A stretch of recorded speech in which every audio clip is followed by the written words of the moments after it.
What a privilege to have spent this time with Kimberly Ritzer. So many important lessons in the things that she shared that were inspiring to me and hopefully inspiring to you as well. One was that throughout her career, she's made the decision to lean in order to get experience, even if it might mean a pay cut. In other words, to find the match between abilities and objectives often requires learning. We've all got limited abilities. We've all got big objectives and big dreams. And so to be able to gain those experiences and surround ourselves with the people that can help us to get there is one of the most conscious things that we can do.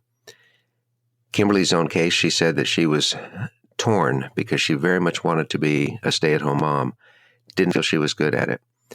She was also trying to figure out how she could get back to work, still be a great mom, and do the things that were most important to her in her life, and decided that when she got acquainted with what was happening at Hot Mama, the original store, and saw Megan's conviction that this could be something great for moms, then it made a difference in her understanding that fashion could become a vehicle to really help moms. And at the same time, it could mean something to Kimberly.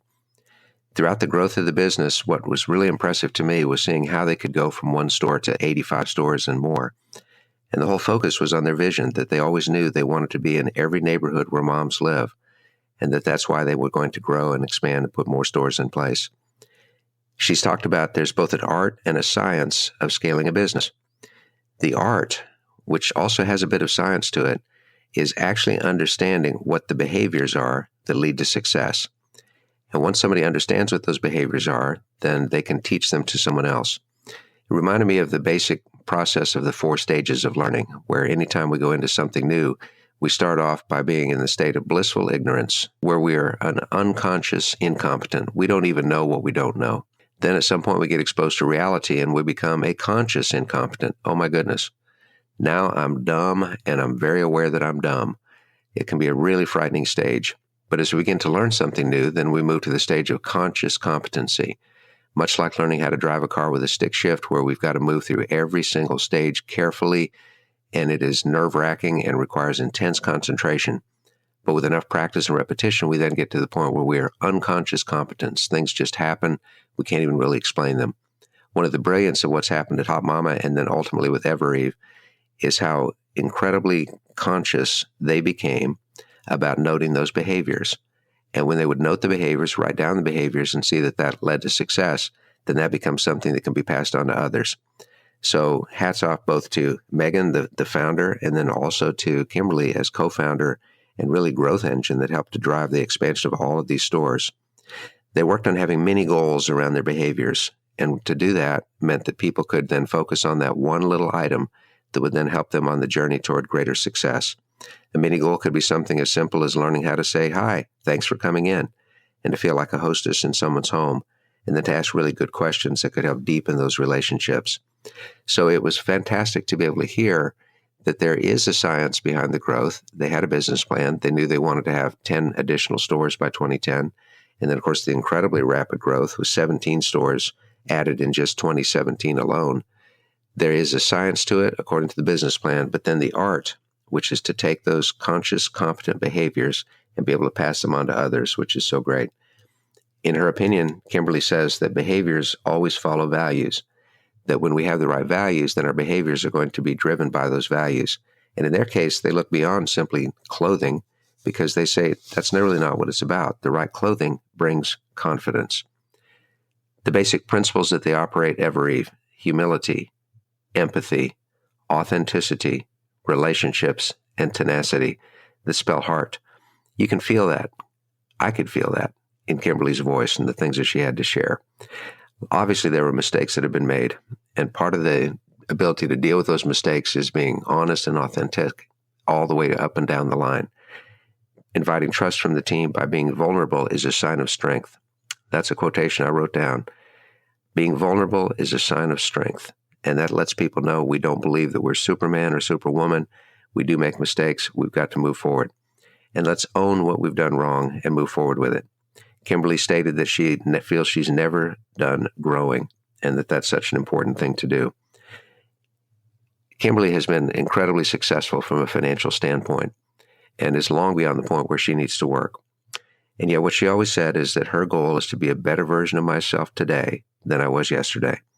not worrying about the results that happen, just continual improvement and getting better.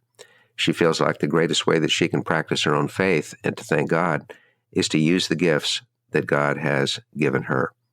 So it's great. I got some direct inspiration from Kimberly because all of us do face obstacles and we face things that we're not sure we can get around in business and other challenges. So she says, first of all, let's make sure that we own our part of whatever's going on. That was refreshing to hear because it's so easy to place blame and to look for others. I'm always reminded of Zig Ziglar's great quote when he said, just remember, whenever we point the finger at someone else, we've got 3 times as many fingers pointing back at ourselves. So Kimberly says, first of all, if we own our part of it, then we know that we can have something we can impact. If we feel more victimized by circumstances out of our control, then clearly there's nothing we can do to make a change there. So she says, own our part of it. Have we checked into different points of view? If we're just are surrounding ourselves with people that feel the way we feel about everything and that aren't willing to give objective feedback, then we can't move forward. And finally, they focus on excellence, but not perfection. I love the quote that came from her partner that done is better than perfect, and perfectionism can be a real enemy. So they focus on excellence and on moving forward. So it was terrific to get that insight. And then the final one, and again, put this in summary form. When faced with problems, she says her strategy, which may not fit all of us, but her strategy is, first of all, she spends time in prayer and reflection alone and writes down questions because questions can help unlock creativity. Second, assembling a strong group of friends that can do the right things and give the right advice, always sharing the same principles. Third, the right relationship with her spouse. I know Tim. I know he is incredibly supportive and always has been. And that relationship to be able to share and to receive the kind of feedback and support that's needed. In her case, it's primarily simply listening and being supportive and believing in her. She also found the next step that was powerful is to review the top 5 things that she had accomplished recently. Reviewing those successes gives us self-confidence. And when all we can see are problems, then it's really easy to feel less confident. So she quickly writes down and reviews the 5 recent things that she's done that she's accomplished. And then ultimately, always being an advocate of self, making sure that she spends the time sharing with others that they are doing great things as well. It's a strange thing. If we're feeling low, when we work to build someone else up so that they feel higher and taller, we in turn also feel better. So Kimberly's got a very specific strategy that she deals with problems, and I would encourage all of us to think through what's our strategy.